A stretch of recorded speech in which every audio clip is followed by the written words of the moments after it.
पाटील अभियांत्रिकी महाविद्यालयाचे यांत्रिकी अभियांत्रिकी विभाग प्रमुख डॉक्टर सुनील जयसिंग रायकर यांना Indian society for technical education नवी दिल्लीकडून राष्ट्रीय स्तरावरील उत्कृष्ट संशोधक पुरस्काराने सन्मानित करण्यात आले आहे। पंजाबमधील रोपड येथील लॅमरिन टेक स्किल युनिव्हर्सिटी येथे झालेल्या समारंभात हा पुरस्कार प्रदान करण्यात आला। राज्याचे कृषी मंत्री माणिकराव कोकाटे यांना कोर्टाने 2 वर्षाची शिक्षा सुनावली आहे, त्यामुळे त्यांना मोठा धक्का बसलाय। 1995 मधील एका प्रकरणात कागदपत्राची फेराफार आणि फसवणूक केल्याचा त्यांच्यावर आरोप करण्यात आला होता।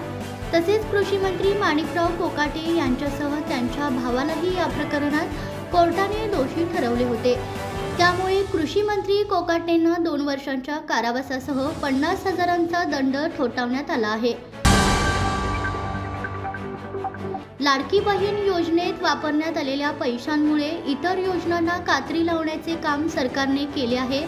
अनेक योजनांच्या बजेटमध्ये या योजनेमुळे सरकारने कात्री लावली आहे। उपमुख्यमंत्री अजित पवार यांनी यंदाचा अर्थसंकल्प सादर करताना आर्थिक सर्वेक्षणात त्यांनी किती योजनांना कात्री लावली आहे हे सांगावे, असा सवाल राजू शेट्टी यांनी उपस्थित केलाय।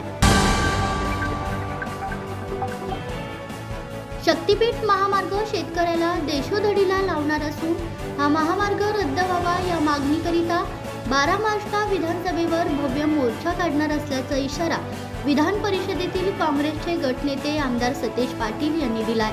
शक्तीपीठ महामार्ग विरोधी संघर्ष समितीच्या बैठकीत ते आज बोलत होते।